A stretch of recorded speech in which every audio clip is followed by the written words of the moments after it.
What it is, world. Just finished another crazy podcast, man.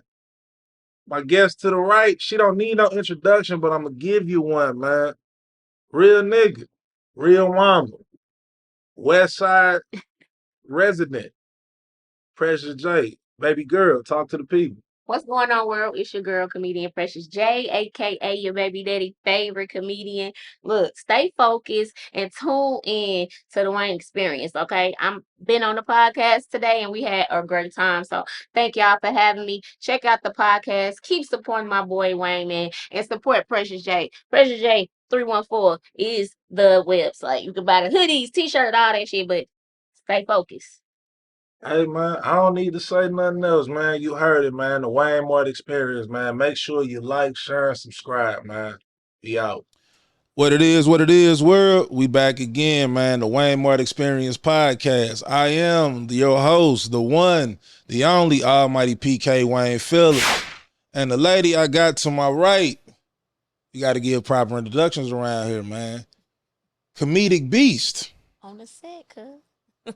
Funny lady all around, completely, easily, what, 10, 15 years in the comedy game at this point 12, now? 13. 12, 13. I overshot it, but hey, Round man. it up. It's good. Hey, she been grinding so hard on the comedy scene, voice actor, actress, and you know what I'm saying? A real nigga. You know what I'm saying? You got to make sure you add that there, man. The one, the only comedian Precious J. What's going on with you, girl? The word, bird? Nothing What's much. going on, world? Nothing much, man. I'm glad to have you here. You could have been anywhere in the world. You chose to be here with me. I truly appreciate it, man. Thank you for having me. Of course, man. You know what I'm saying? We was talking off camera.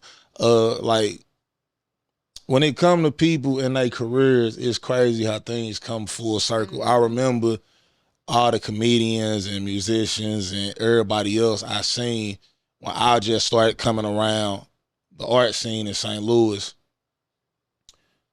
You know what I mean? They was all starting out, and it's crazy. Like hella people dropped out as it to be, but to see all the people that stuck around and stayed and still doing it, they've all elevated to different heights. Yeah, that's what's And up. all of that throughout the thing, man. But let's kick the pod off. I always kick the pod off, man. You here from the city, man. What part of St. Louis are you from? So, fun fact, I was not born in St. Louis, right? Okay. I was born in Tacoma, Washington, because my mom was in the army. But I grew up mostly on the west side, but I've lived all over St. Louis. So west side meaning like Fountain Park area, even on the other side, on the scan side, that's a hood term. Right. But I didn't live in Wellston and just all over the city, but mostly from the west side. Mostly from the west side. Yeah, that seemed to be a recurring theme. That's people, not everybody, not just from one place. People who fly whatever flag, north, south, west. When you ask them, they been somewhere everywhere, but Okay. they bases, you West know. side or north side. Like, in certain areas, it's like that borderline from west side to north side, like where the tornado came from. Yeah. So I'm from all that little area over there too. Can I ask a question? What's up? Right. I meant to ask, first things first, I can't do an episode without shouting out my producer, man, Old Weston. You know what I'm saying? He's a modest guy. He stays behind the camera, man. But he's a West Side native and legend, right? I meant to ask him this, but you from the West Side, so I'm going to ask you this, right? What exactly does the West Side start and the North Side end? I only ask because if you look on an STL map, there is nothing that says West Right. St. Louis. You got Central West End and you have West End, but outside of that, there is nothing that draws that out. I don't make me lie. I don't know. I don't want to be trying to put nothing in stone saying what's west side and what's not, because people get sensitive about the areas that they from. I don't know. Growing up on like Euclid and Maple, Enright and Union, like my grandmother stayed on Cabinet and Kings Highway. That's definitely the West Side. West side, you know what I'm 100%. saying? You go a little bit further down Euclid, that turn into the north side though. Yeah. So like my mom live on Sacramento, and that's north side. So it be like it's like borderline stuff. I went to Sumner, that's considered north side. That's 100% the North Side. But I lived in Wellston too. So some people, like, technically back in the day, that was technically the county. It is the county. Okay, but some people from the Wellston considered that like West Side type thing. I don't know. That's what I'm saying. So I don't know. I ain't I got no think lines. Wellston kind of get the same tag Baden do. A Like little Baden bit. is the city, but it's the only area in the city that we call is just Baden. Yeah. You know what I'm saying? It's pretty much the same. And Wellston technically is the county because it's past Skinker, so it's past the Like county line, but city, it's like, literally sitting. yeah, motherfuckers from Western say they from the West Side though. Yeah. So I don't know, and I lived in all those areas, so that's why I said mostly West Side, but it's a little borderline North Side shit in there. Got you. That being said, man, you know what I'm saying? Born is your people from St. Louis? My mom is, yeah, she was born here, but like some of the elders are from Ohio, so they migrated here from Ohio and like down south. But my mom is from St. Louis. Oh, okay, because yeah, a lot of people I know was in the military that was from college. But anywho, we gonna keep it pushing. So, being the West Side native that you are, what got you into comedy? It was. I didn't realize how much comedy was in my life until I got older, until I actually started doing comedy. But it was something that was always around from the things that I watched on TV, even with my sister. My sister 10 years older than me. So anything that she was doing, I was interested in, from Def Comedy Jam to stuff like that. Comic View, of course, but I was legit watching Kids in the Hall and Tracy Ullman and Gary Sheldon or whatever his name is. Like I was watching a lot of white sketch comedy type stuff. Yeah. So I didn't really start thinking about being a comedian until I was getting my associates at St. Louis College of Health Careers. I got me a little associate. That's what's up. And we had this assignment, a project, a how-to paper. We had to pick something, but we had to write how to do it, give direction, but we also had to do a presentation. And so I legit don't know why I chose how to be a comedian. I think I just wanted to talk shit without, you know what I'm saying, without because I was never like a class clown person, but if you sat next to me, we was turned up. You know what I'm saying? They had to separate y'all. Exactly. You had to go to the other side of the room. Even as an adult, getting my associates, like after class, I'd be bullshitting with my teachers and stuff. So I don't know. I think it was just my opportunity to talk shit. So I did the paper. That was in 2012. I did the presentation in the paper. Of course, got an A on it. But that same year after I graduated, I was like, I could do this shit. So that's why I started going to Lola. And shit, the rest is history. I didn't plan on being a comedian though. I mean, it seemed like when it comes to the arts, nobody actually. It's very few people who saw that and was like, "Hey, I'm gonna do that," or they knew before they started that that's what they wanted to do. That being said, what year was that? That was 2012. 2012. 2012. Yes. So I got back to St. Louis 2013 from the military.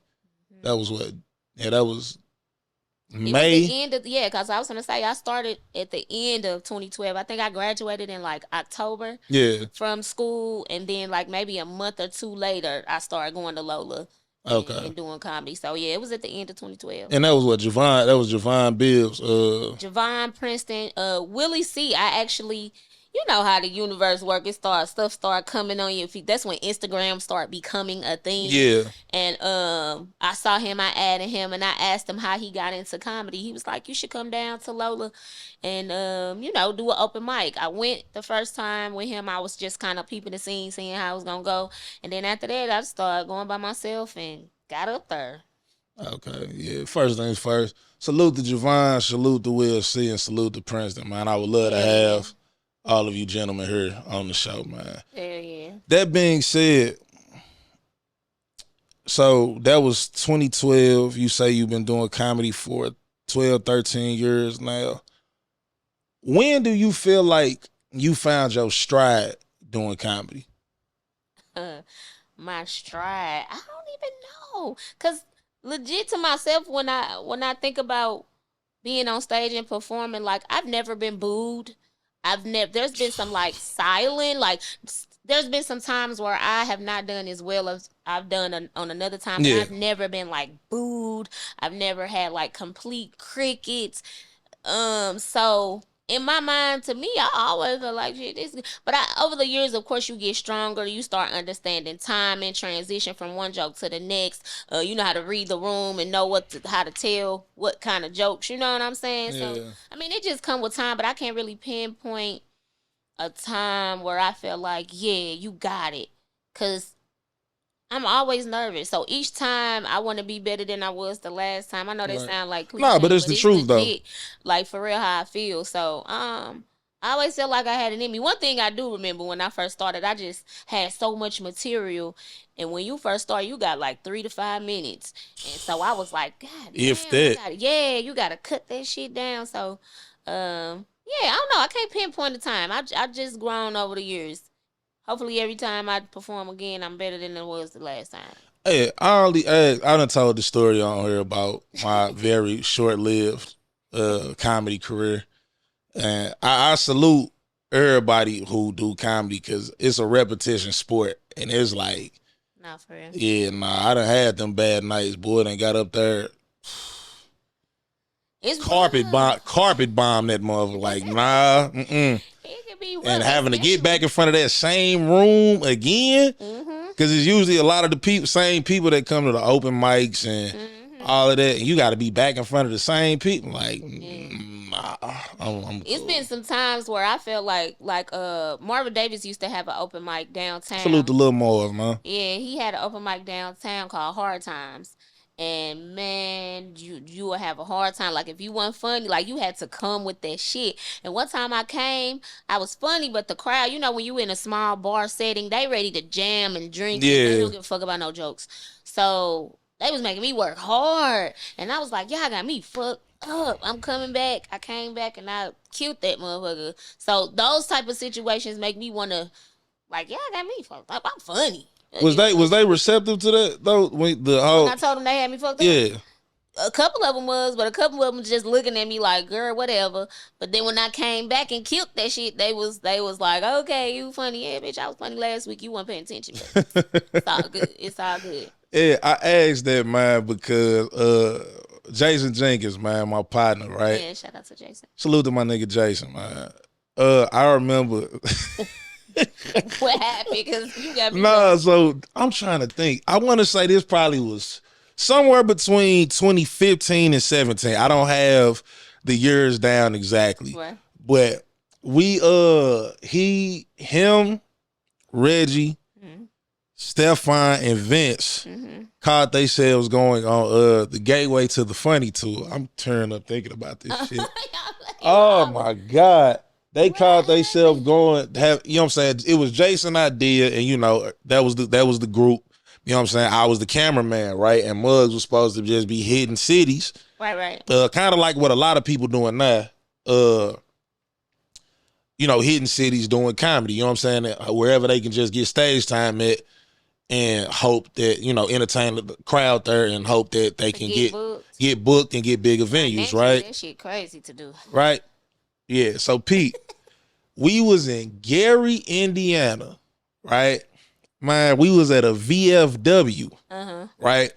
For those who've never been to Gary, Indiana's weird because it's in the northern part of the country. It's in the Midwest, but it's in the northern part of the country, but everything there is like the South.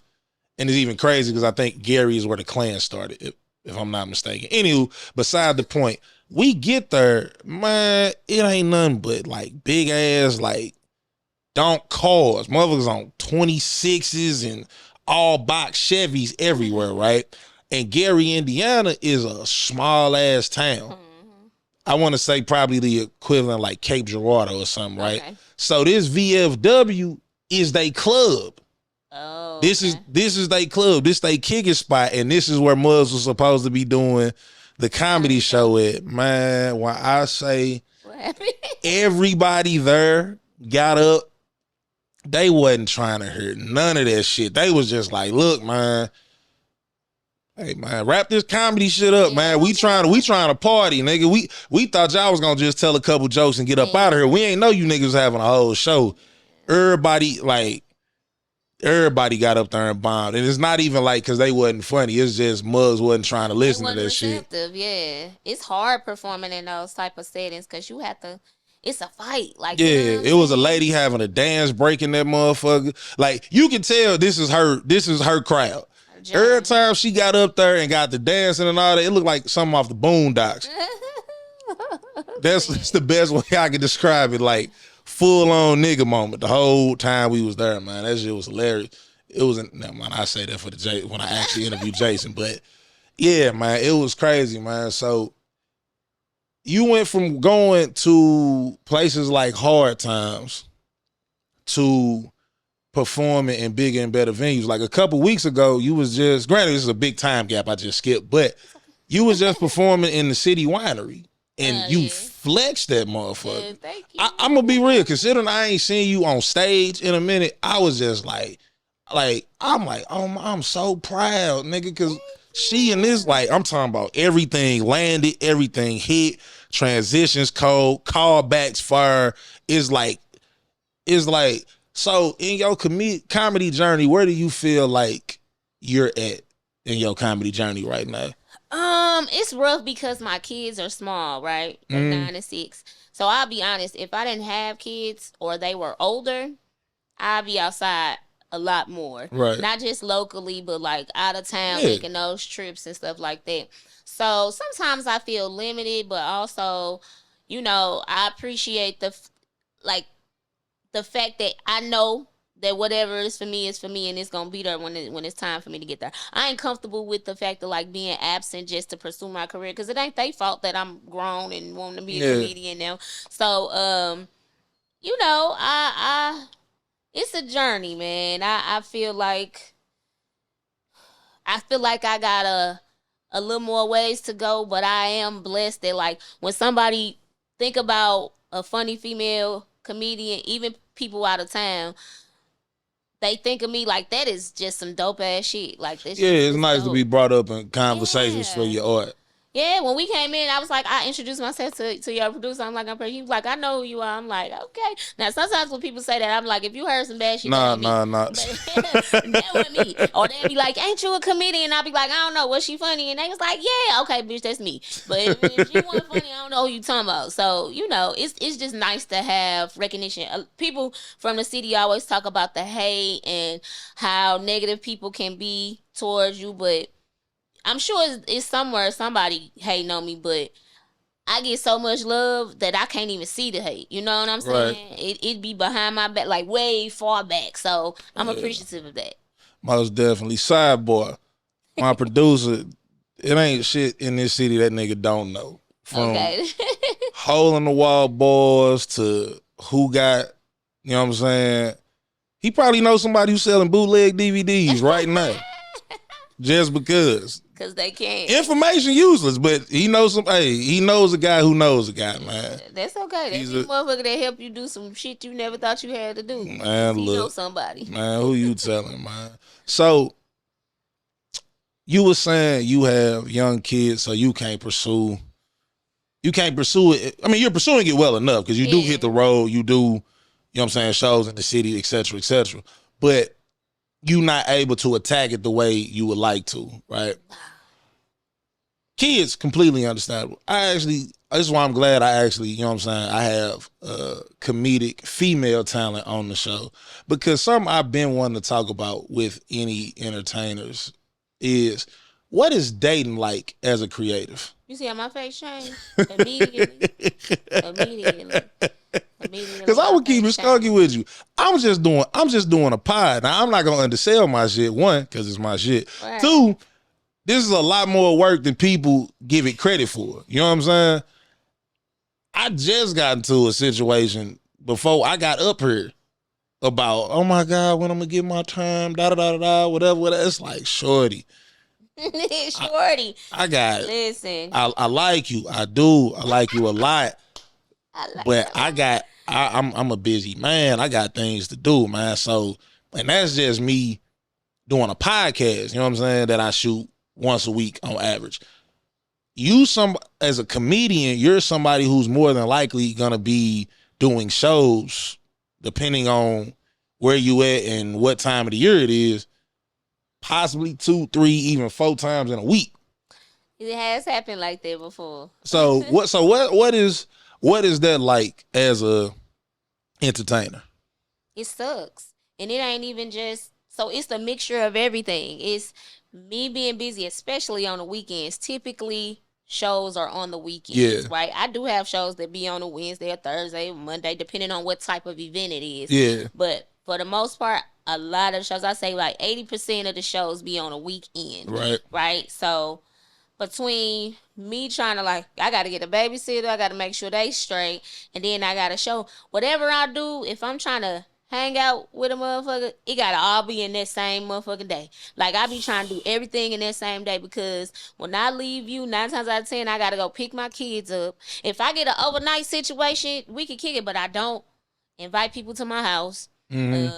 Even if my kid's not there, I just don't. I'm just weird with that type of shit.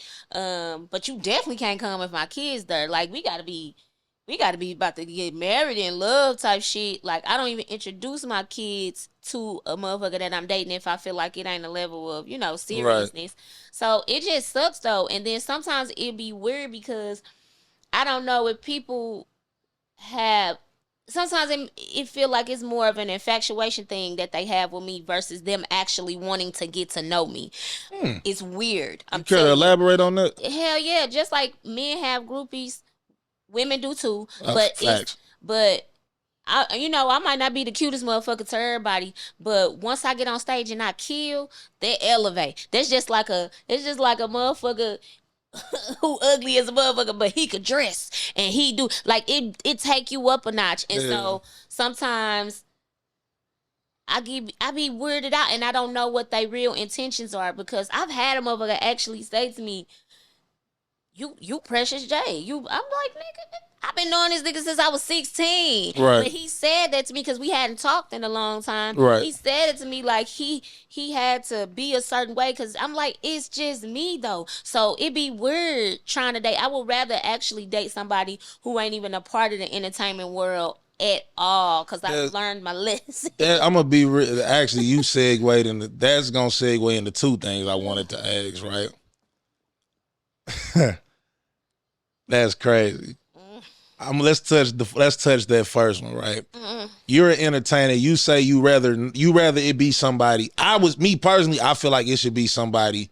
For me, it should be somebody that's also a creative. You understand? Yeah, that understanding is very, very needed. It's vital. Man, ain't nothing worse than somebody trying to plan your free time. Yeah. And girls I done talked to, oh my God, if I tell them, hey, I got a daddy-daughter date at this time, then I'm going to be editing footage from this time to this time, they be clocking a nigga by the number. Oh, yeah, you can't do that. And the part that be crazy is like, I date, but I'm still a single man. So it's like, I get a decent little amount of work done. It's like, I done went about 2 hours. Phone on Do Not Disturb, something I just started doing. Phone on Do Not Disturb, whatever. If I do make a call, it's usually something pertaining to what I'm working on, my producer, guest, stuff like that. Right? I get a good 2 hours in, then I got a decent little amount of work done, pod set up, all that. I'll be like, you know what? I feel good. You know what I'm saying? I probably go another 2 hours, you know what I'm saying, working. Man, if I say I'm going to be done by 2 o'clock, 2-00-01, phone blowing up, like, where you at? What you doing? What's the rest of your day looking like? I'd be like, God damn. So for you to be somebody, that's just me dealing with somebody that's not in the arts, that don't understand what niggas doing. So what makes you say you would prefer somebody that's completely away from the entertainment space? Well, I'm not gonna even keep it at comedian, just out of entertainment space completely. Altogether, I would rather they not be. Just because, number one, I am the type of person that I need stuff for myself. Right? Facts. I don't need you to come to every show. I don't need you to be up in my space. And maybe because I've been single for so long, sometimes people can get sensitive, men and women, about how you interact or your interaction with other entertainers. It could be like fans or fans, right? Because people want to take pictures.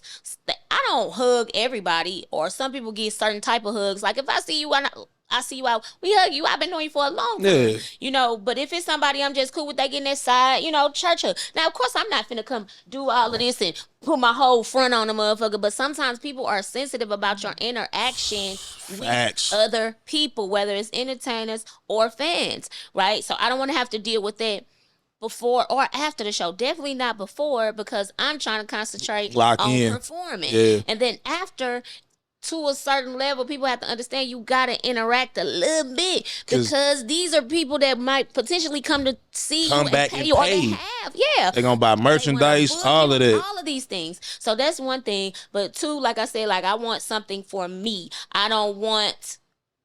I'm not that motherfucker that needs somebody like.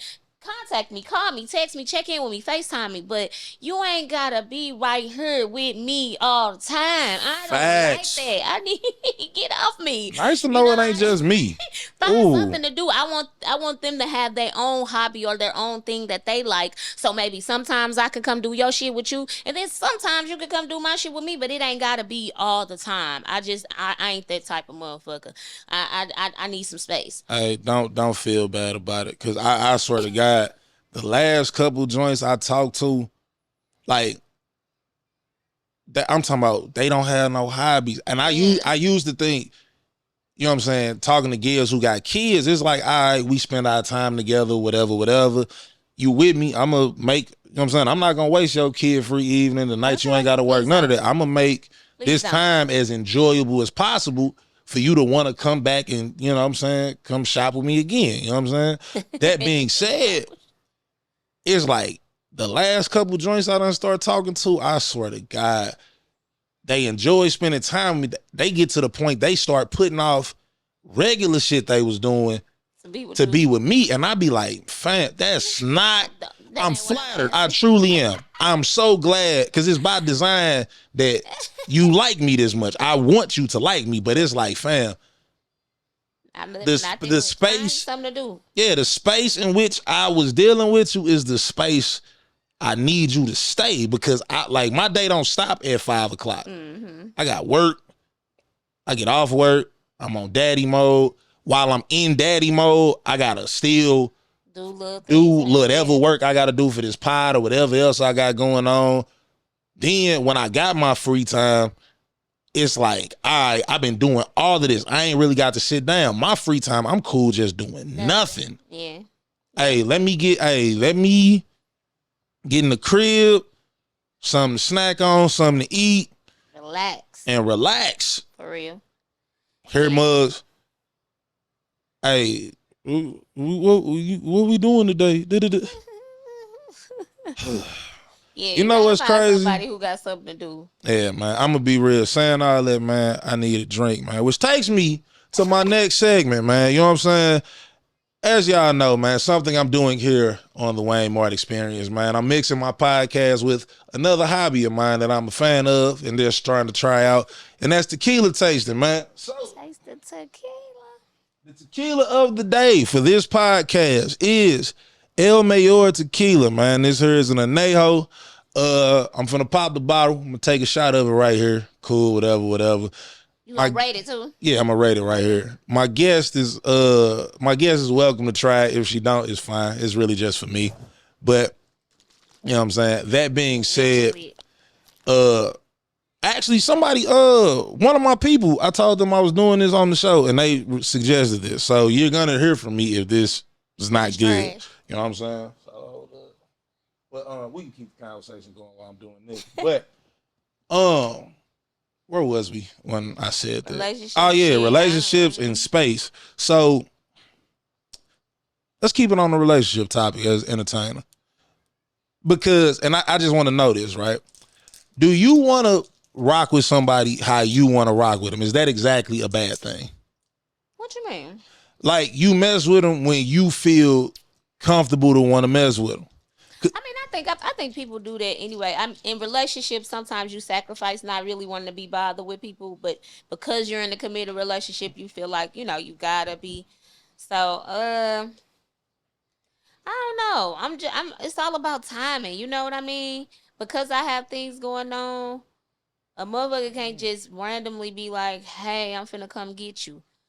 You can't. I gotta schedule things. Like I gotta Man, drop my kids off and make sure they straight. What time is it? Is it a weekday? They got school in the morning. Like it be a lot of factors coming into it. So I don't know. To some extent, I feel like if you're just dating, you honestly really only mess with people when you want to anyway. Um, but I don't know. And you know what? I know you be having a lot of shit to say on Facebook about certain topics.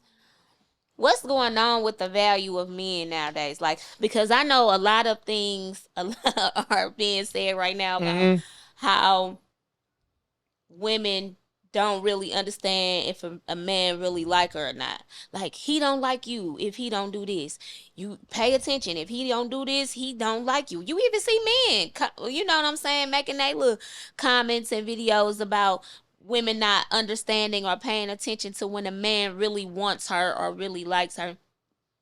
Because I'm telling you, it's slim pickings out here. And one of my homeboys was like, it ain't that bad. There's plenty of good men out here.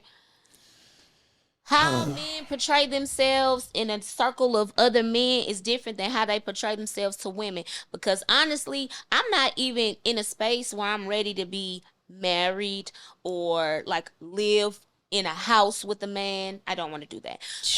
I'm not in a space where I want like marriage type of things going on.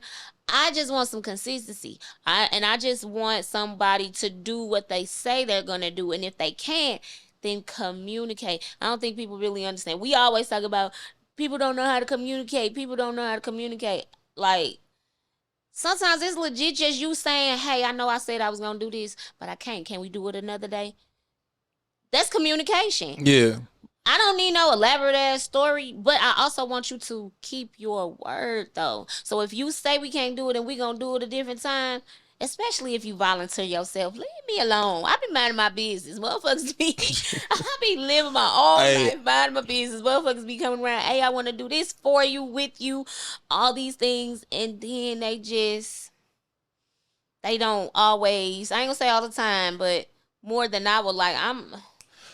You a man, do what you say you gonna do. I knew I asked you on the show for a reason, because these are the type, you know what I'm saying? Let me know what I'm doing. Funny thing is, the reason I started this pod was to talk, you know what I'm saying, to, you know, give a voice to the talent of our city.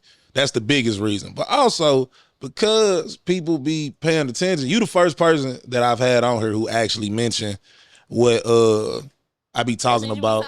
Yeah, right. You the first person I had that be talking about it.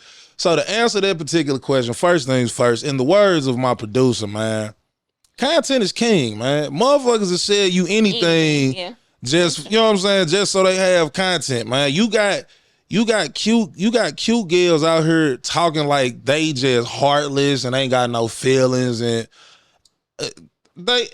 it's shorty. This is an image. What was that hoe cake ass nigga name? Derek Jackson, you know what I'm saying? Fucking first ballot Hall of Fame fuck nigga, man.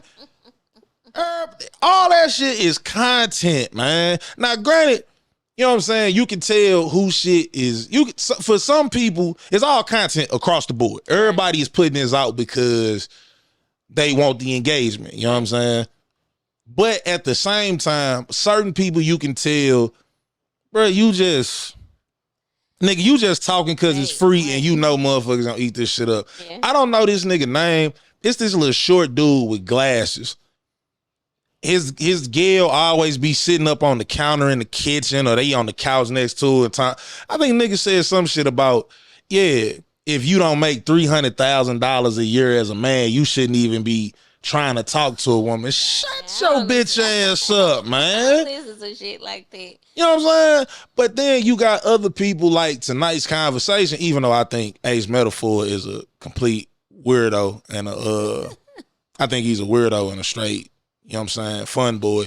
But like, they be making decent points on there. I ain't paid attention to it in a minute, but I know they got the dude Trip on there. He be people names. When you in the podcast space, you kind of just know who do what. But do you agree or disagree that I know you're not a woman, so you really can't say, but just in your opinion, do you think that it's slim pickings for decent women? And what would be your definition of a decent woman? I like that question. You know what I'm saying? What I say slim pickings for a decent woman. No. But what I will say is slim pickings for a decent woman that's compatible to me. Okay, I get you know what I'm saying? Like what's solid to somebody else is not solid to me. You know what I'm saying? It's like, you know what I'm saying? That was solid to, you know what I'm saying? Everybody, I'm a firm believer that compatibility is the best thing. Whoever you can be the more yourself with is who's the most compatible to you. So that's that. What was the second part of that question? Because I don't want to forget that. It was a decent woman what a decent woman look like to me. Yeah. So for me, a decent woman to me, right? I done lived a hell of a life in my 34 years. I done went to the military. I done fought in MMA. I attempted comedy. I done attempted acting. I done did all kinds of shit. I was a professional side nigga for like 6 years. Okay, perfect. I'm doing a podcast now. I done, you know what I'm saying? I done kind of seen and did it all. So for me, an ideal girl for me, right, is somebody up top, above all else, I can be me.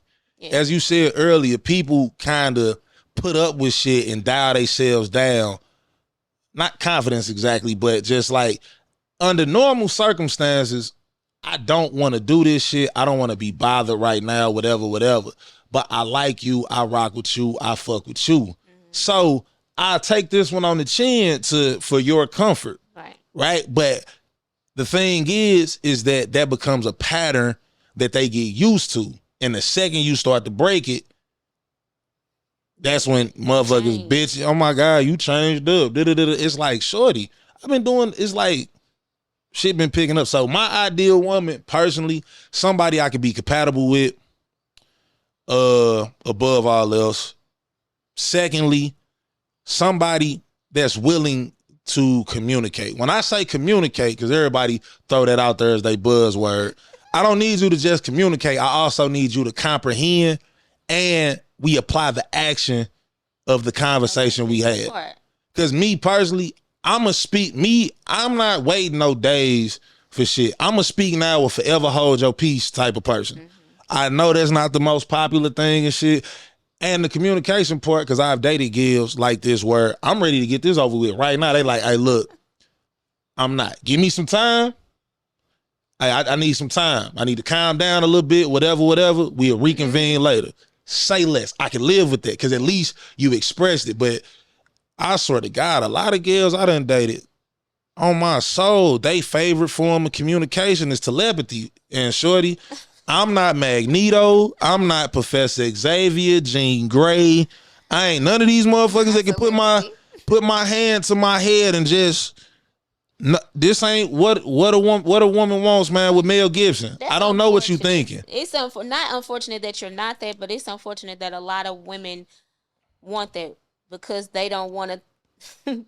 They don't want to tell you what to do or what's bothering them. They want you to be able to know them so well. It's not realistic, but I'm not saying it's not realistic, but it is often what they want. They want to be able to be like, you should know. We've been together all this time. You don't know what make me mad. And then one thing I realized with having like male homeboys and stuff, like niggas be oblivious. Like they legit don't be knowing. We pay attention to what's in front of us, man. Like it's like we pay attention to what's in front of us, man. Like all this mind reading that, don't nobody be having time for that. Like I literally just last night I was at a cookout with my people, man.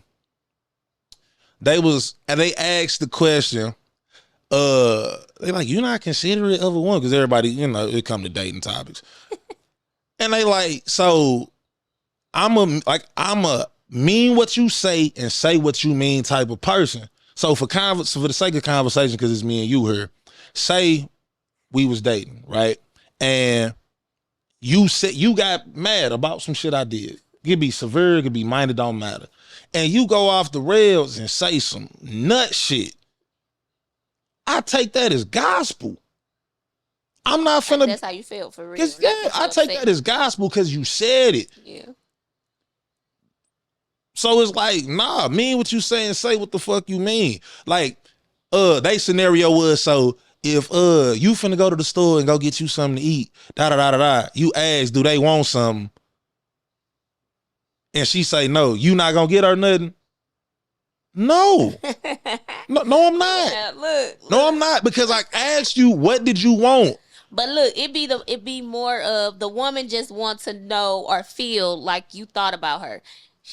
No matter what she said. And I know it's crazy. Because look, men be like, man, women are crazy. Yes. Yeah. Yes, they are. Bad shit crazy. We are. There are so many elements to a woman that we can't even help being crazy. We don't even want to be crazy, but it's how we're made up. And I know it sounds like some bullshit, but I'm telling you, I tell people, especially men, my men friends that I have, women only really have 1 week in a month to make logical decisions. Decisions that aren't based off of emotion. Did it go down the wrong way? Okay, look, take some of that. Nah, it's the fact you said the 1 week a month as I was drinking it. That's why I was like, what the fuck? Yeah. 1 week a month? No, dead ass. Because listen, you have the week before the cycle. Okay. The week of the cycle. Right. The week after the cycle. Okay. These 3 weeks are manic, crazy type of situations. And then there's that 1 week where things could possibly, because it also depends on the woman. What is her hormone balance like? Like all type of shit. Like could be fucked up with her. If her hormones are imbalanced, you might not have no week where that bitch make logical decisions. So I ain't never met a girl who was hormonally balanced. Well, that they possibly true. But generally speaking, women only really have 1 week where their hormones ain't all over the fucking place. And then I know this might be a little much, but I have to remind me. Can you think if you had to get up and do all your regular activities every day, go to work, mess with kids, do your podcast shit, cut grass, whatever the fuck you do, while you was bleeding? Oh. While you was bleeding, while there was either a tampon or a pad stuck in your fucking vagina or your pee hole, nigga, or you gotta wear a little pad cause your pee hole leaking blood, nigga, for days. For days. Yeah, I'm fucking crazy. I'm fucked up. You just think about that. The next time you call a woman crazy, she is, but she can't help it. And maybe there are some things that she can work on as a person. Y'all laughing, but I'm dead ass. I know, that's why it's funny. I'm dead ass. Like, for real, can you imagine doing all... Man, I gotta fucking go to work, especially bitches that work in offices, in wherever you work, at a fast food. It don't matter where you work, you gotta interact with people. Why you on the phone, customer service, goddamn me asking how mother what you need to do, how can I help all these money? You're bleeding, you're dying slowly. I mean, we all die slowly every day, but you know what I'm saying, man. Listen. Look, first things first. I thank my mama all the time. We're crazy. Hey, mama, I am so glad while you was out in the world, you know, making terrible decisions, that your terrible decision led to me being a dude. I am very, very happy about that, because there is no way in humanly fuck I would want to have to deal with that. So on that note, I do commend that. Give them a little grace. Now, there definitely has to be a level of understanding when you dating somebody. They gotta know, hey, this is what I do, even if it's a list of things. So just, you know, if you can fuck with me while I'm doing these things, we can rock. But if you can't, if it's gonna be a problem, there's no harm, no foul. Yeah. If you can't rock with it, you can't rock with it. But don't tell me, don't sit up here and act, don't fake the funk with me. Don't be out here jeffing and shit, acting like you can really from St. Louis. You know what I'm saying? Like you can really rock with the shit, and then. But sometimes too, though, Wayne, their intentions be pure. They really think they can. I'm not gonna say it ain't. They really feel like, you know what, I can do this. But then they find out later that they can't. So, and that's okay. Yeah, that's perfectly okay. My thing is you wanna know why we having this type of conversation? We wait. How was the tequila? That actually wasn't that bad, minus the fact that I was drinking that while you were saying that. I'm gonna be real, man. I'm gonna give that a 3 out of 5. That's you know what I'm saying. It's not. It's It you wouldn't have be. to take one more shot without choking and let it go down smooth to actually do I'm gonna say this though. That first one I'm gonna give a 3 out of 5 because yeah, I wouldn't go out of my way to go get it, but if somebody had it, I'd be like, you know what, let me get that. That's so yeah, that's decent. I never said this on the thing, but my ranking system for this is this, right? I do 1 out of 5, I do 1 out of 10. Because anything that's below 5, people gonna feel like, or below 7, people gonna feel like it's trash. Good, so right? I do 1 through 5. 5 is extraordinary. Like this is my regular, I'm rocking with this. Cool. 4 is decent. I would recommend it to somebody and I would drink it if it was present. If it was there. 3 is I would just drink it if it's present. You know what I'm saying? It's not my first choice, but it's decent enough. I drink it if it's present, barring other options. 2 is not really a fan. I probably more than likely would not drink if that's all you got. Yeah. If I'm in the mood to drink, and just because you want to drink. That's because I want to drink and this is what you got, whatever, but more than likely I probably won't. And 1 is just like, this shit is trash. Complete dumpster water. I would not fuck with this at all, no matter what the circumstances is. So there's that. I am gonna pour up another joint though. But take it slow. Yeah, that was yeah, that 1 week a month shit was hilarious. I ain't never heard nobody say that. No, it's real. But this my thing though, right? Because I'm glad we having this type of conversation, right? Let me ask this, right?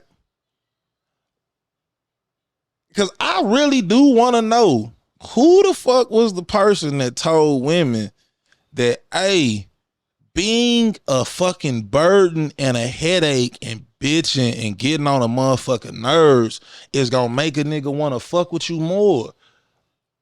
Random pop-ups at your crib and first of all, like what made like this is so crazy to me. Because when I have these conversations with men, people that I'm cool with, homies, type shit, and they say these type of things, who are these bitches? Who were? Your friends, your friends, your cousins. Oh no, I'm gonna tell you who they are. They your friends, they your cousins, they your cousins' friends, they your aunties. I don't know these bitches. They all them people, and we meet them.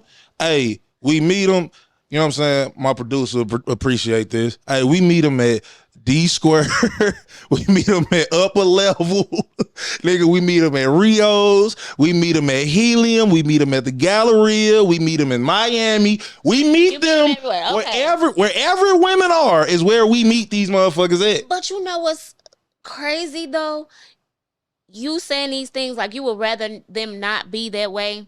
But these are the bitches that niggas be with, though. Yeah, them niggas stupid. I don't do crazy. Look. I ain't popping up at nobody motherfucking house. I got partners. No bullshit. A shit up here, smack all they windows out on their car, get them booked. They lie on them for domestic violence, get them booked. Motherfucking keep their kids away if they got kids together. All kinds of shit. I swear to God. And this all happened in the same day. I swear for God, by that weekend, they gonna be out and about with them, kicking it and chilling. I'm like, I ain't putting up with shit I ain't gotta put up with. See, I don't do all of that because the smallest little inkling of me feeling like you don't like me how I like you, bitch, I'm out. Like, I don't like not feeling like you. I don't want to talk to nobody that make me feel like when I'm with them, they would rather be somewhere else. Go the fuck over there, because I'm cool. Hey. Like, I'm cool. Sometimes I can get lonely, but I ain't that motherfucking lonely. Go on. Hey, Precious, I talk in quotes, and one of my favorite quotes is, hey, if you don't want me, then don't talk to me. No, dead ass. Go ahead and free yourself. I am not in the business of trying to make somebody fuck with me because too many other people fuck with me or want to. So if I'm fucking with you and you make me feel like they ain't fucking with me, like I'm cool. The conversation will get dry. I will just stop responding. I'll call you, and it ain't even about ghosting because sometimes every situation, in my opinion, does not necessarily need an explanation. Facts. Because you, especially if it was extreme, you know what the fuck happened. but your actions don't match up with your words. So in that case, like, you're not showing me that's what you really want to do. I don't give a fuck what you say. What did you show me? And I don't even need a lot from a nigga. I don't need shit from a nigga. But if you can't keep your word, that's a red flag for me. I don't deal with niggas who can't keep their word. And I'm the type of bitch that I'm not even mad at you. When I see we could still be cool, but I don't fuck with you like that no more. I'm not gonna make you feel bad about the decision that you made. I'm not gonna throw it up in your face if we hook back up and like kick it one day. We could be cool, but I'm never gonna allow you access to me the same way you had it the first time if you dropped the ball. I'm just not. I ain't gonna fake it. I agree with you on most of that. No, not even to be combative. I agree with you on most of that in the sense that I be feeling like, man, I look at shit, I'm a path of least resistance type of guy. You know, path of least what to what? I'm a path of least resistance type of guy, right? Look, whatever is the shortest route from point A to point B is the way I gotta go. It might be some obstacles on that road. It might be some obstacles on that road. It might be smooth sailing, but whatever is the easiest route to go from point A to point B is the way I prefer to be. Right. Hey, if we break up, we stop talking, whatever. You not, unless you did something absolutely egregious. Right, yeah. You good people in my book. We just didn't work out. If I see you while I'm out, hey, what's going on with you? Whatever. Hey, I've been in this game a long time. I respect the game. If you out on a date or whatever, hey, quick salute, head nod, how your mom and them. Right. If you try to talk to me, you know what I'm saying? Whatever. And even side hug, you know what I'm saying? Cool. Speak to the person. We don't. How you doing? Yeah, we ain't gotta be beefing. Yeah. We ain't gotta be enemies. None of that. Now, if you did some outright egregious shit, then you already know what it is. But must be feeling like y'all gotta be enemies. Like, I can't tell you how many girls I know. What you doing to? I ain't gonna fake it. I try my best to be humble, but I do have my moments where you be mean. I tell motherfuckers the truth, and what I've learned is that, and it's just for me personally, women don't, at least the one in my experience, I'm not gonna say all women because I haven't dated all women, even though it is a lot of women I would like to deal with. In my experience, girls talk about they hate liars and they don't like abusers and they don't like this and they don't like that.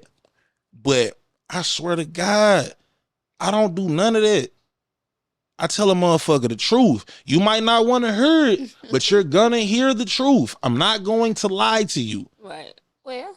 And motherfuckers get to hearing shit they don't want to hear.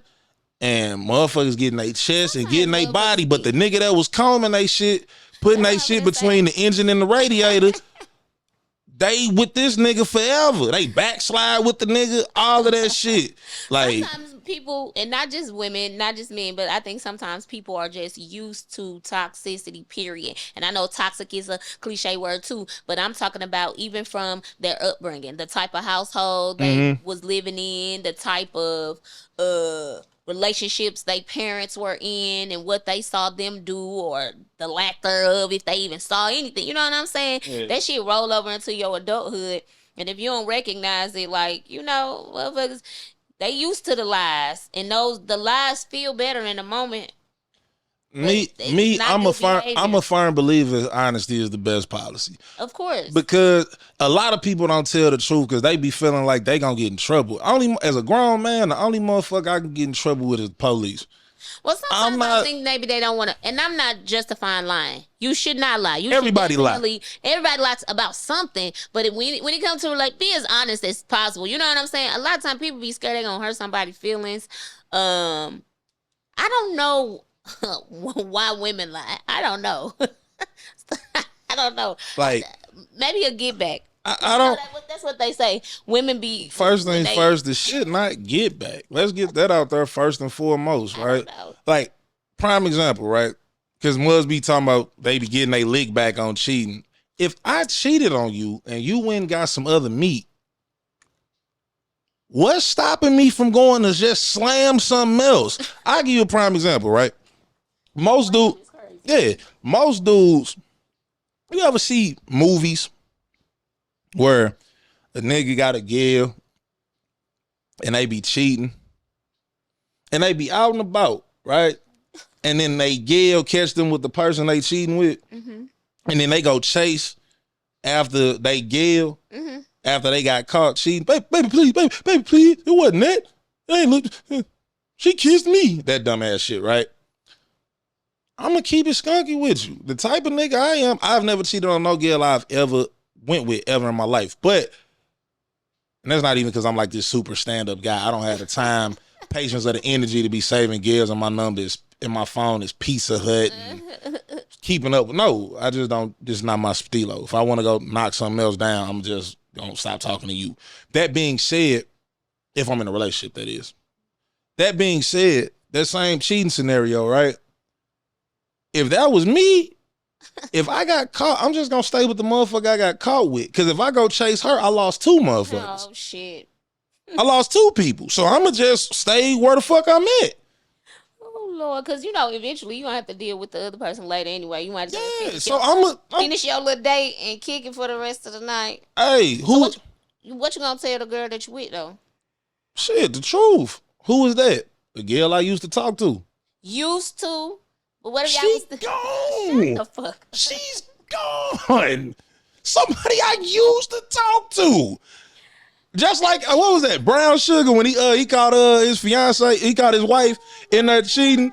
He was like, "Hey, can you bring your best bottles of champagne because we're about to celebrate my divorce?" Hey, hey, we know what the prerequisite is. She caught me in her. I used to talk to her. Before this moment, we was together. Shut the fuck up. Before this moment, we was together. She caught me. You know what? That has happened to me before, right? What happened? You caught somebody, they caught you. I caught somebody. Oh, gotta keep it skunky here on the Waynemart Experience. What the? I was so young. It's been a long time since I've dealt with that type of activity. Like, it was tasty. This jump up to a 4 with the juice. Yeah, with the crayon apple now. This jump up to a 4 with the crayon apple. But yeah, I'm talking to somebody. I pull up.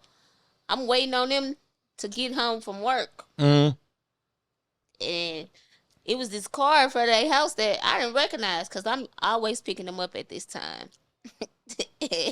Motherfucker told the new girl that I was his crazy ex-girlfriend and to pull off because she gonna try to fight you. Would you? No. What? You said you was younger, so that's what I'm saying. Nah. And you from the west side. West side girls be fighting, man. A lot. They skirted off. Boom. I hit the corner trying to figure out where the motherfucker car go. Came back. The girl pulled back around because she felt suspicious herself because of the story that was told. And we talked to each other and we got the whole stilo. But that whole my ex-girlfriend situation, like, it just funny because you said she gone now, so that is somebody I used to talk to. But no, you was just talking to me this morning, earlier today. I ain't no used to. It's used to now, of course, because you cheating, motherfucker. But I don't deal with those type of situations. It's been a long time since I've had interaction with a motherfucker where I feel like, who the fuck is that mean?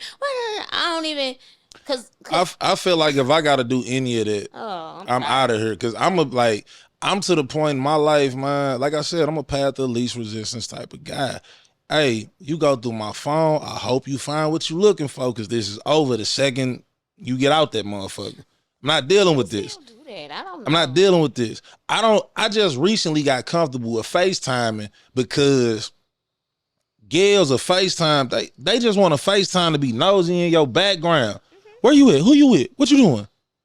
Hello to you too, motherfucker. Like, Jesus Christ, man. Some insecurity going on. I don't know. That shit is ridiculous, man. Me personally, as long as I can be compatible with a motherfucker, they understanding. And, you know what I'm saying, they get nasty, you know what I'm saying, as a liver and onion meatloaf, you know what I'm saying? we're gonna be fine. We're gonna be okay. Once all that extra, not that black and white though. It sounds amazing, and I really hope that one day you can get that, because I'm not saying it's not possible. But you gonna go through a lot of things to get there, because women just aren't that simple. they definitely the fuck not. They And aren't. oh my God, I told you, don't make me rewind the goddamn story now. Women are crazy, for real. let me ask you this, right? You don't have to answer this, but I'm just gonna ask anyway, right? You do not have to answer this. I'm not here for clickbait, but if you care to answer it, feel free to do it. As an entertainer, this kind of ties into the entertainment thing and the dating thing, right?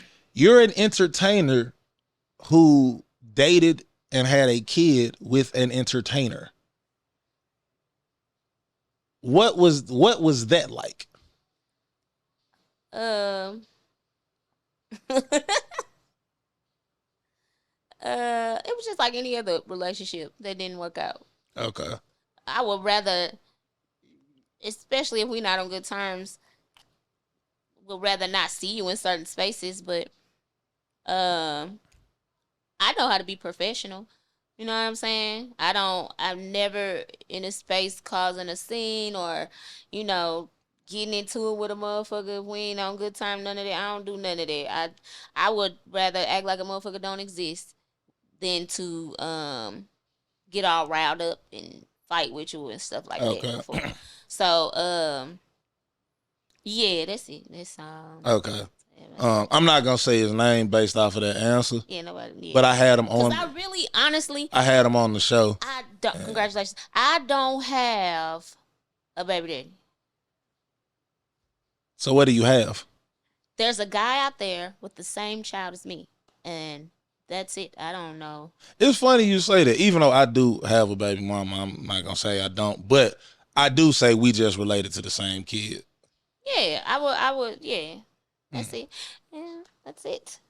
Indeed. It's just like any other relationship that didn't work. It's like, I think that's probably one of the reasons why I would rather not date somebody in the entertainment world, because this is my world. This is my space where I come. Comedy legit is like therapy to me. She'll get away. Yeah, so this is me. I don't want to come into a space and whether we on bad times or not, you just ain't somebody that I want to be. You don't nobody want to walk in the room with their ex in there. I mean, unless y'all like best of buddies. So is it like, you know what I'm saying? Granted, comedy is not like a typical office job, but is it like, you know, work. Yeah, it's like, yeah, you go to work, y'all break up, y'all got all this going on, but y'all still technically co-workers? Yeah. Okay. Technically, yeah. But again, I know how to keep it professional. It ain't never no drama. I don't never speak ill on a motherfucker. Like if a motherfucker trying to book somebody, that be like, hey, you know such and such, I say yes, and that's it. I don't say ain't nothing else to say because this business. So I just keep it. Hey, Precious, that's real. First things first, that's real stand up and player of you, because I done seen girls. Well, I've seen niggas do it too. Okay, yeah. That's the point that I'm making. I done seen mugs do some fuck shit. Yeah. Because they used to deal with a motherfucker. It's been done to me. And they whatchamacallit, man. It's been done to me. Yeah. Okay? So, even though it's been done to me, I still keep it playing because it ain't gonna stop shit. Like, I still be booked. I'm still gonna have opportunities, and what's for me is for me, and can't no baby daddy or no nigga or bitch that don't like me stop that. It's for me. I'ma get it. Period. Okay. So yeah, and I don't speak negatively about people that I don't fuck with. I've been on a few shows with people that I'm not in favor of, but that my personal feelings toward them don't got shit to do with business. I don't give a fuck who on the show. I'm on it. So that's all I give a fuck about, is coming in and making a good impression and being funny and making sure, you know what I'm saying, motherfuckers want to get my information and my Instagram and my phone number and my contact info so they can book me or come and see me somewhere else. I don't give a fuck who on the show. I hope it's a great show. I hope we all do well because I was a part of it, but I honestly never care about who else is on the show. I never gave I done seen motherfuckers wish for a motherfucker downfall, boy. Ooh wee. That being said, I would like to return a question back to you that you asked to me. What does an ideal man for Precious J look like at this point in her life? At this point in your life, mama of however many kids. 2. I don't know how many. Just 2. Yeah, I didn't want to say I didn't want to assume. That's so fine. It's just 2. But okay. Ideal man. Yeah, what does an ideal man look like for you at this point in your life? Again, because I'm not ready to be in a marriage situation and all that type of thing. I think just consistency for me is more important than almost anything. Just be consistent. It's a little saying, don't introduce me into a vibe you can't maintain. Yeah. And again, I don't need a lot from anybody. So I just want you to be consistent. Whatever vibe we got going, stick with it and be a man of your word. Do what you say you gonna do. I am getting older. Like, I just turned 42. So being so independent, being a single mom, having to do everything alone, I definitely would appreciate somebody who could come in and see that I'm doing all this shit and appreciate that and say, hey, don't worry about it, I got it. Like, you come visit me and you see my trash full, don't no nigga live in here. Take my trash out. Like, that's just what men be doing. I just want a man to do just manly shit. You see my trash full, I'm a woman, my son is small, but that's okay. I'm teaching him how to take trash out, but he can't take it out by himself. I do like that. I don't mean to cut you off. I do like that, but we mentioned Facebook. That's something I definitely said on Facebook before. What? There's not about trash. It's nothing wrong with a mug, because I've done that. You know what I'm saying? I done been to a girl crib or whatever, and I don't even do it because it's gentlemanly.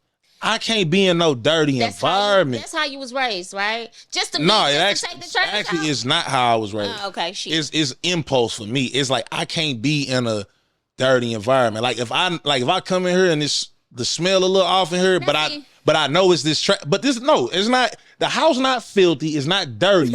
But I know. But I know like.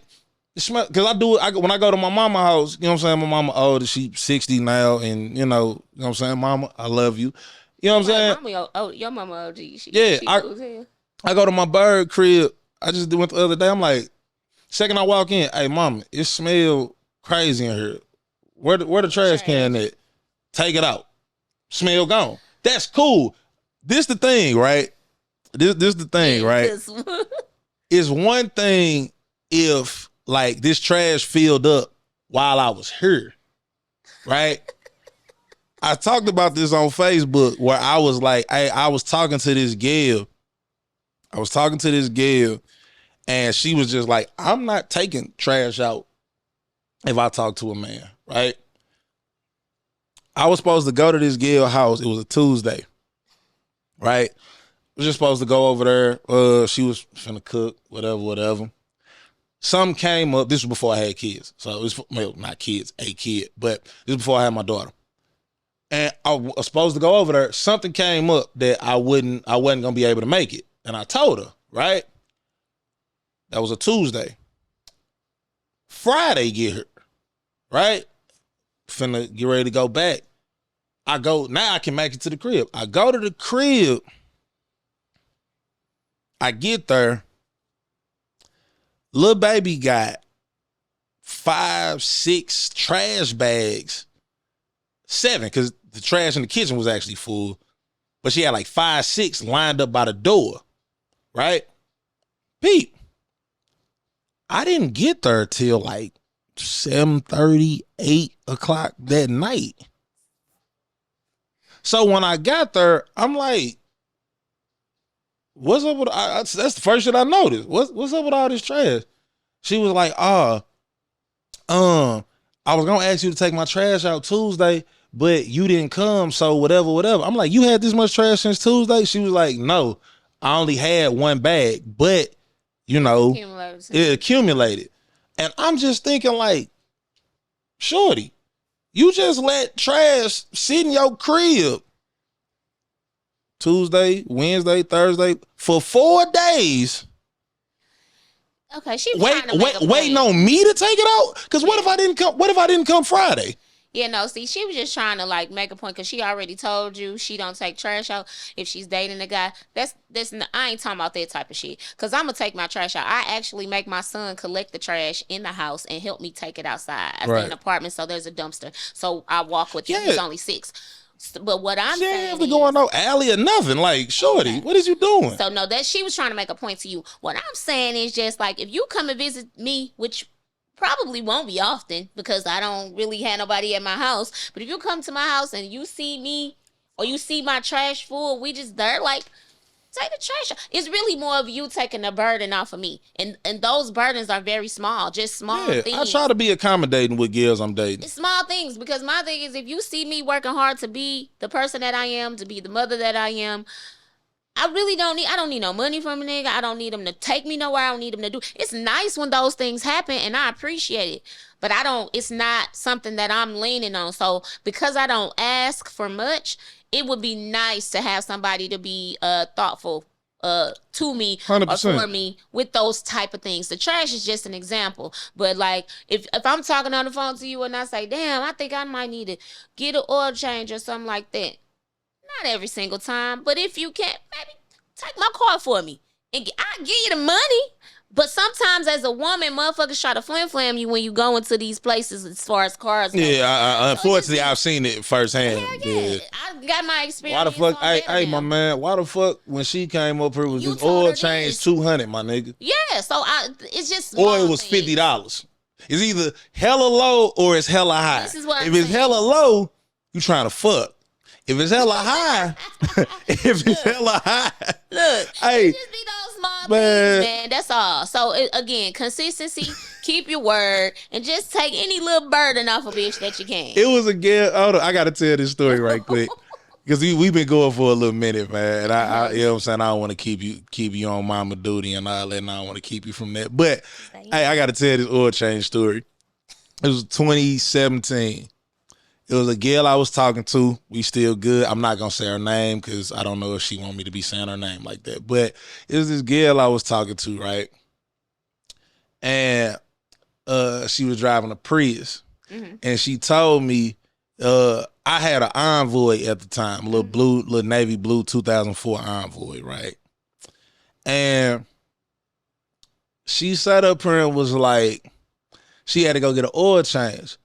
Right before that, I had filled her gas tank up. Now, granted, I'm gonna be real. It's just me being real because I like to. Honesty is the best policy.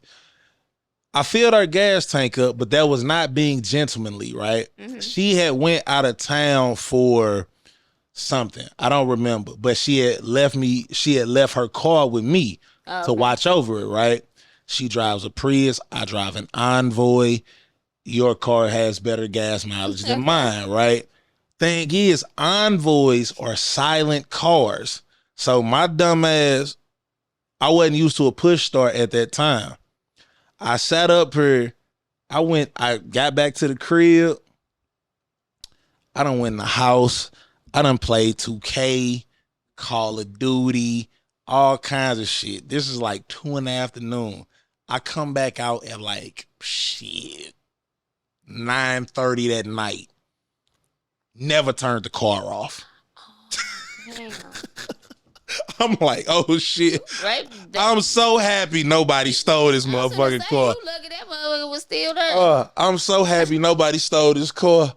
I'm like, hey, hold up. I gotta rectify this somehow. Fill the gas tank up. Would you have filled her gas tank up? I would have. I definitely would have done it. But I'm just saying, I don't want to say I filled the gas tank up because I was being a gentleman. Right. No, this was because I fucked up very badly.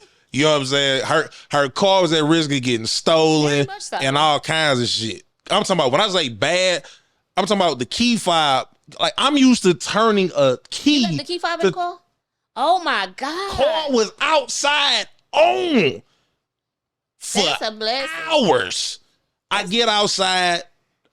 It wasn't full when I got it, but that's not the point. It's just like, ooh, shit, I done fucked up. Hey. That's a blessing that motherfucker was still outside, though. Ooh, who you telling? Man, I sat up here. Like, that's how silent the car was. I ain't think shit about it.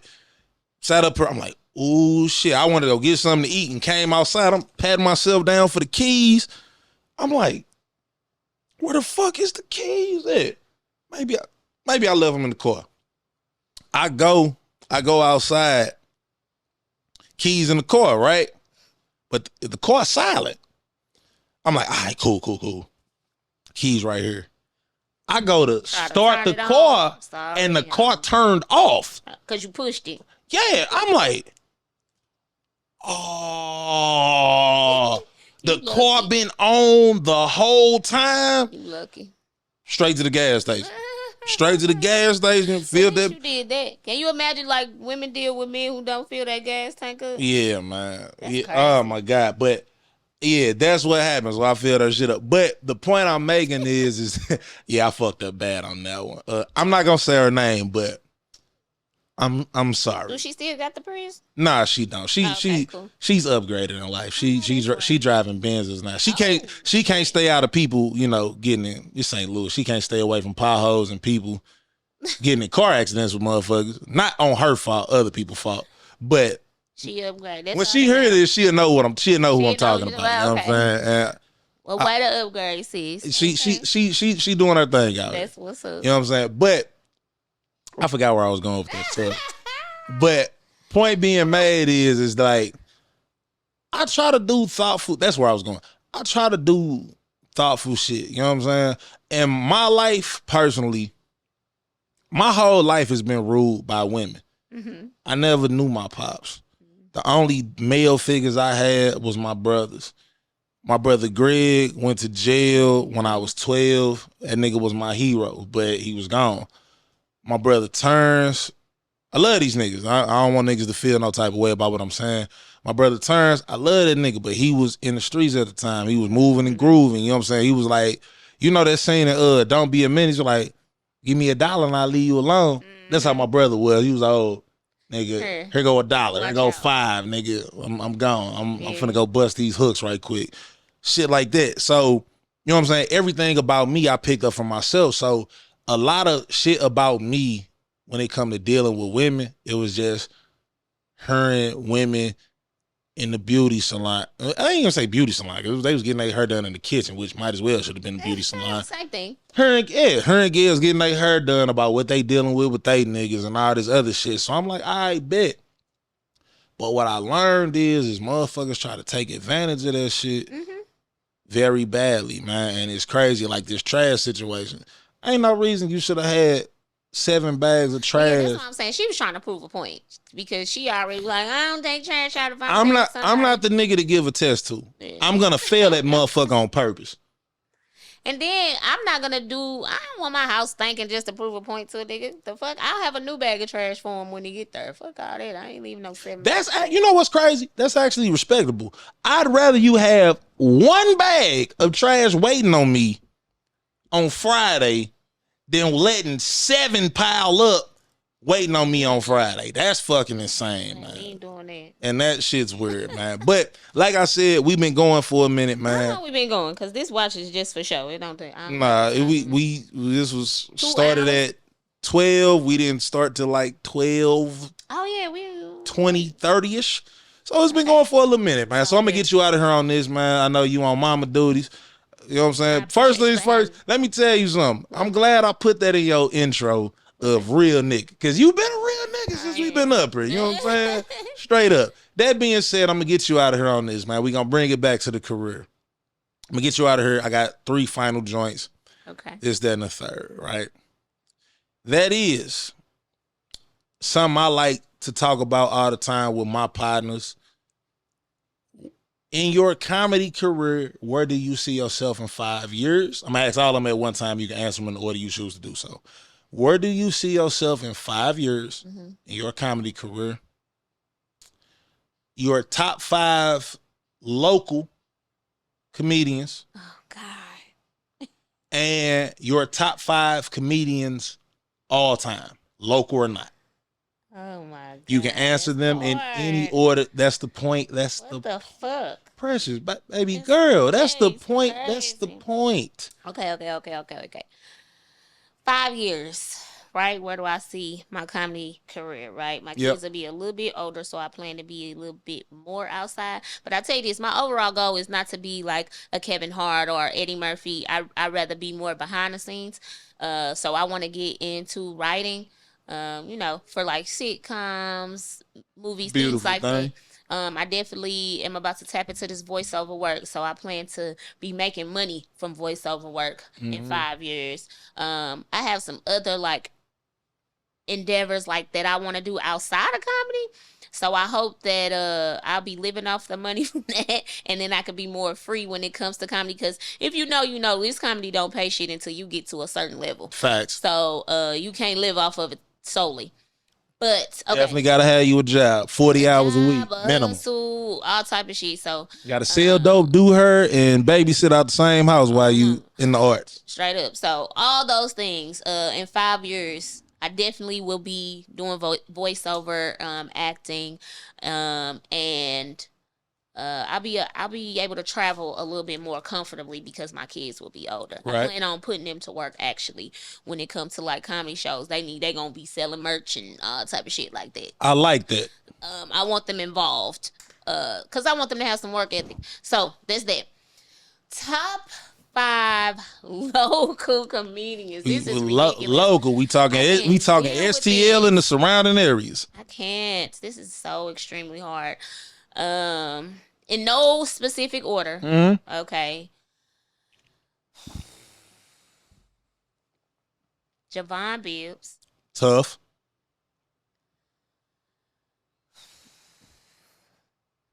Me.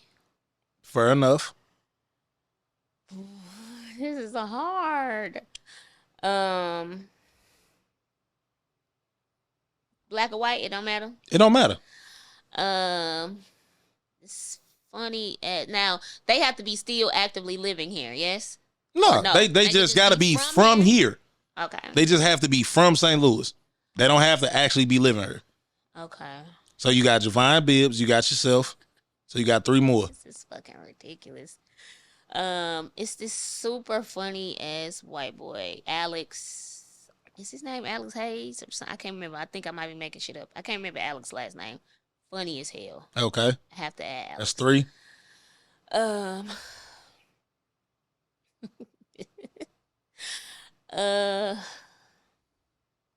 Tenario Brown.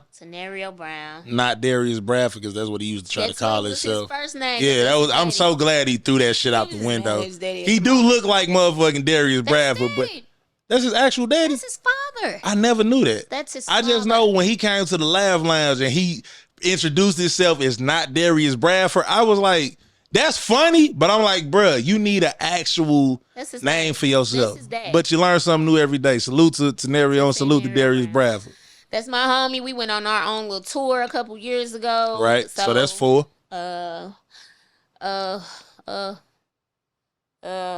Shit. You're stressing me out. Favorite. God damn.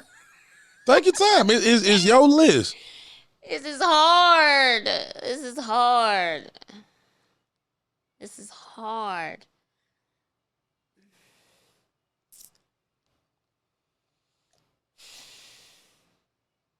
God damn.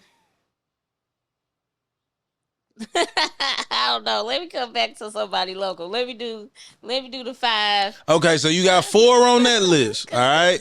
So for recap, because we don't forget, you got Javon Bibbs, solid. You got you, solid. You got white boy Alex. If that is his actual name. That's his name. You know what I'm saying? Cool. And you got Tenario Brown. Mm-hmm. So that's your 4 on that list. Yeah. We're going to jump over to the last list, which is your top 5 all-time period, local or not. Martin Lawrence, which is not coincidental. We solid. have the same birthday, too. Solid. It had to be Eddie Murphy just because of what he's contributed. Solid. He's funny as fuck. Dave Chappelle. Solid.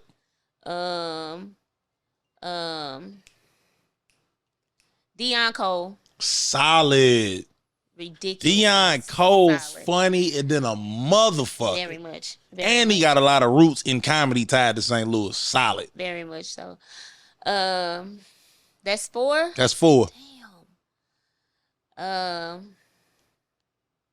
I have to say this comedian Ali Wong, because I don't know if you ever heard of Ali Wong, but I have heard of Ali Wong. I've never seen her work, but I have heard of them. She's solid for real too, and also relatable to me as a woman. She performed while she was pregnant with both her kids. I did the same thing, but her material is funny.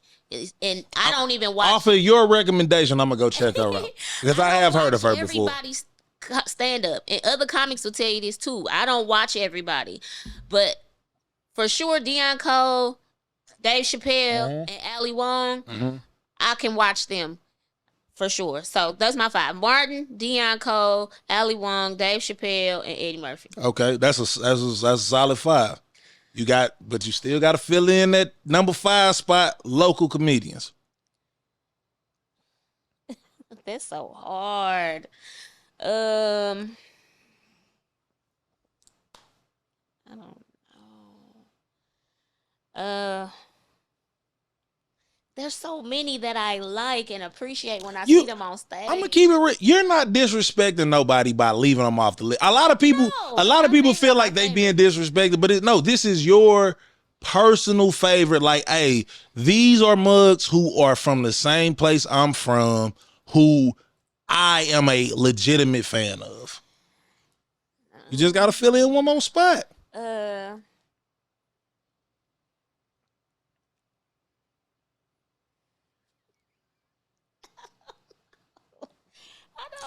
You know what I'm saying? I got a group. In the words of my boy Smuggy, man, use the words that God gave you. You know what I'm saying? Look at that, Smuggy. Fuck. This is very hard. Okay, because I'm thinking about the people that I left off the list, right? And I'm going down the list of people I know that are super funny. Mm-hmm.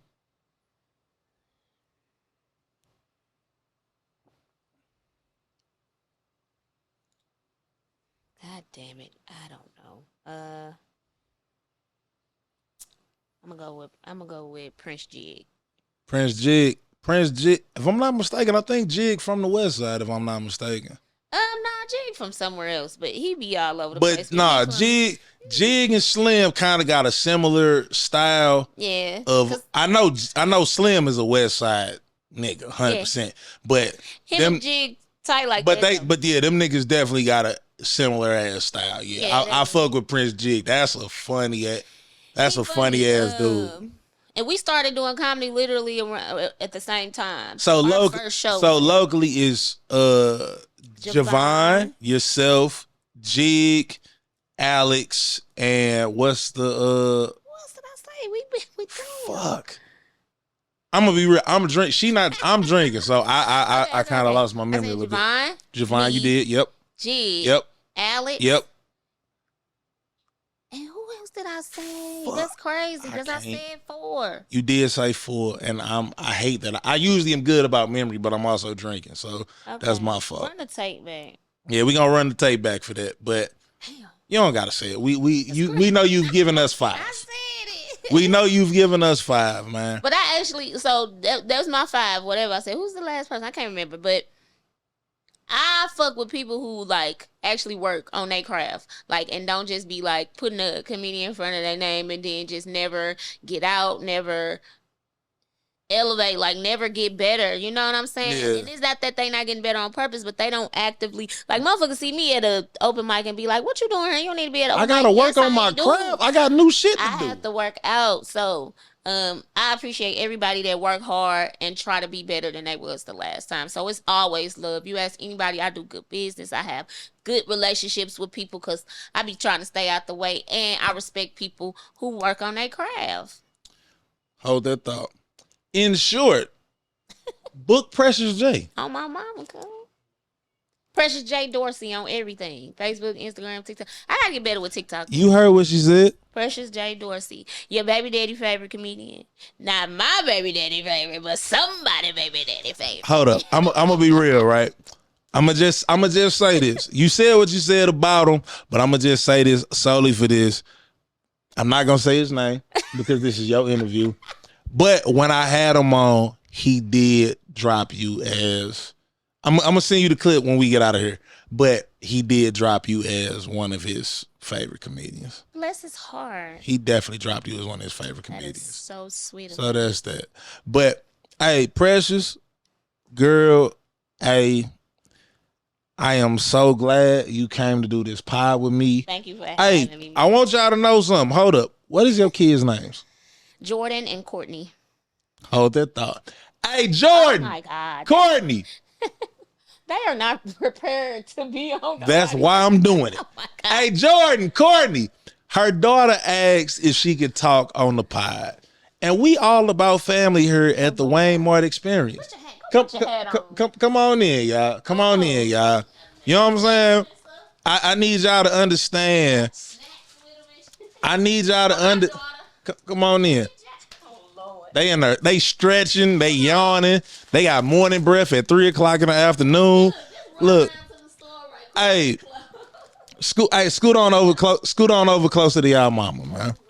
I want y'all to see this, man, because she is on mama duty while we're doing this podcast, man. That's how dedicated that one. I'm flattered that she came on. She's on mama duty. Couldn't find a babysitter, nothing. By the way, fire that babysitter. She is on mama duty while she come to do this podcast, man. And this is the dedication that artists, whether they're musicians, comedians, motherfucking actors, hell, magicians, if we got them.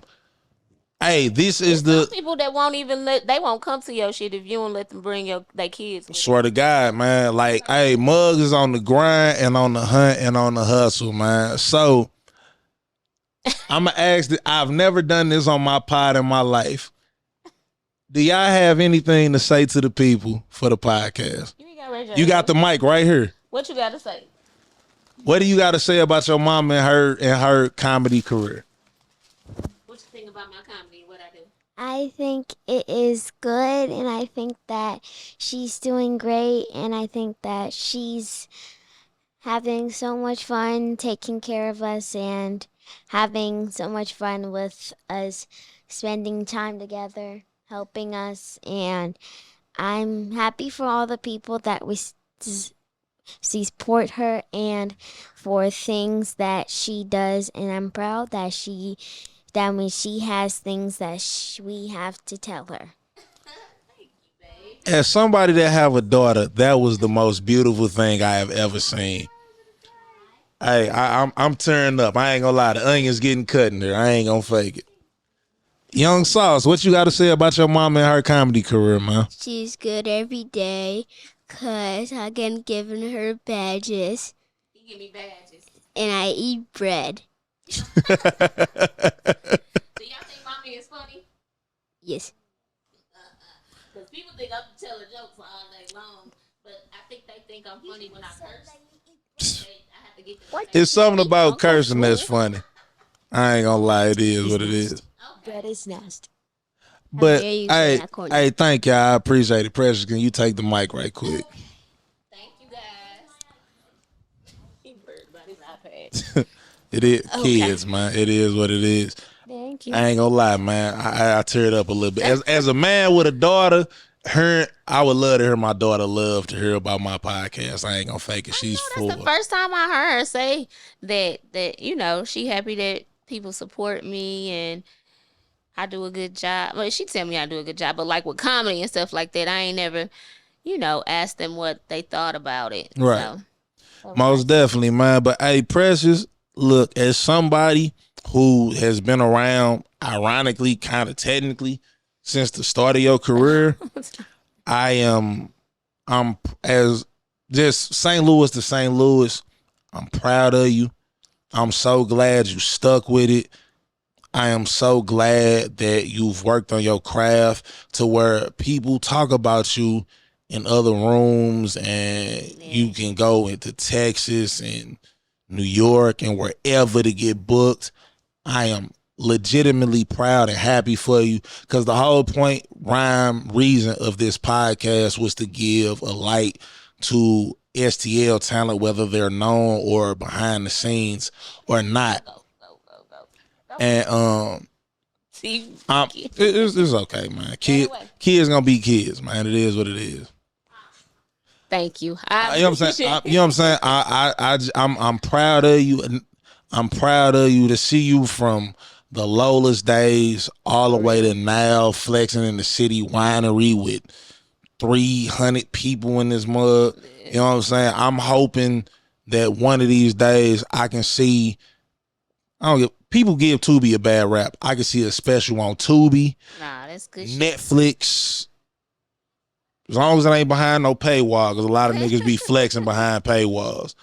That you doing something that's for you, that you love. You not letting being a mama stop you. You not letting whatever you've gone through stop you. You're not letting being from St. Louis stop you, because a lot of motherfuckers act like STL is the worst place in the world, but then they leave her, but still want to fly the flag of STL. Yeah. You know what I'm saying? I'm, as a fan and as a friend, because we live in a world where people, just because you know somebody, they act like they can't be a fan of them. Right. I am legitimately proud of you. Thank you, man. You could have been anywhere in the world today. I asked you, you came here to the Waynemart Experience. I will forever be grateful for that. Precious, thank you. I appreciate it. Keep grinding, keep hustling, keep being a good mama, keep being a real nigga. On the sick. I'm going to say it one more time for the people. We got to both look at the camera when we say this. In the back. Hey, keep being a real nigga. Keep being a real nigga. Period. And above all else, so you can get paid and get booked, keep being funny. That's extremely important. Thank you for the time.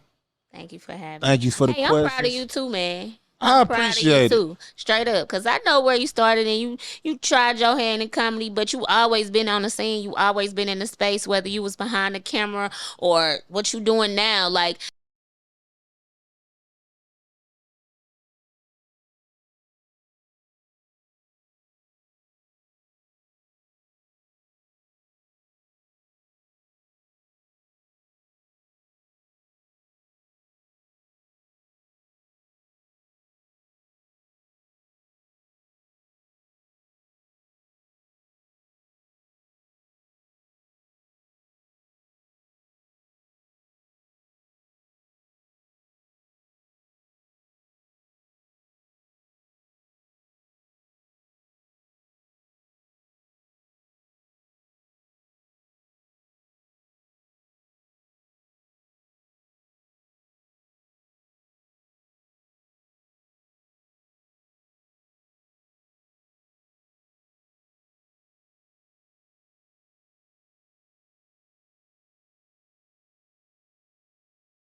content and scheduling shit.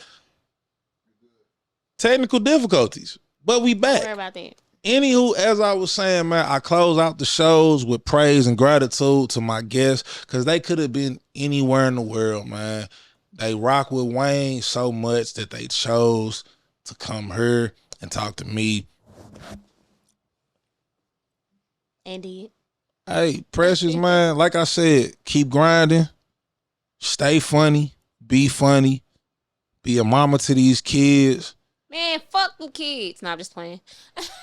I love my baby, so I ain't exactly at that point of fuck them kids yet, even though I just sent $100 to my BM for fucking Paw Patrol show souvenirs. Okay. But I'm telling you, people that say fuck them kids be the main ones that take care of their kids. So when I say, we'll be here another hour, so we're not gonna dive on that. All but right. Precious, like I said, I'm glad you came through. Thank you. You know what I'm saying? Mama duty and all of that. I truly appreciate you. Well, I'm proud of you, and thank you for having me. That's why when you reached out, I've been saw you doing the podcast, so whenever I see it, I like it, and I always show love when I can. So when you hit me up and was like, can you do the hell yeah. I truly appreciate I'm it, proud of man. you, and People keep don't pushing. see the hard work that I put Hell in, nah. man. And I ain't never gonna see You know it, but what I'm fuck saying? them. It ain't for them. You keep pushing, you keep grinding, and I can't wait till your podcast and everything that you do just blow up. Trust me. When I get my podcast deal, me and my producer, look, he like to be in front of the camera, but he don't like being in front of the camera. But I'm telling you right now, we get one of them Gilly and Wallow joints. Okay. Hey, let me know if y'all need a female co-host to give the. You see how I had to bring y'all back with the goddamn me period situation. I ain't never hugged this nigga in my life, but I swear to God, this nigga get us. Hey, we get us a motherfucking 150M Gilly and Wallow joint. Let's go. I'm hugging this nigga and crying. I ain't even one of his kids. I don't give a damn. You got this moment right now where we recording this, and you gonna be like, remember when I said? And he gonna take that hug like a G. I swear to God, right, man. producer. He ain't gonna admit that, man. But he ain't gonna admit it out loud. But it is what it is, man. It's love. But hey, Precious, I'm glad you came, man. And on that note, that's it, man. This has been the Waynemart Experience. I am your host, the one, the only, Almighty PK, the man behind the camera, modest guy. Don't really hug niggas like that. The one, the only, O Weston. The lady to the right of me on the other couch, comedic beast. And your baby daddy. Future comedy legend. Your baby daddy favorite comedian. On the set, the one, the only, solid mama out here. Precious J. Y'all be cool. How y'all be cool. And we out.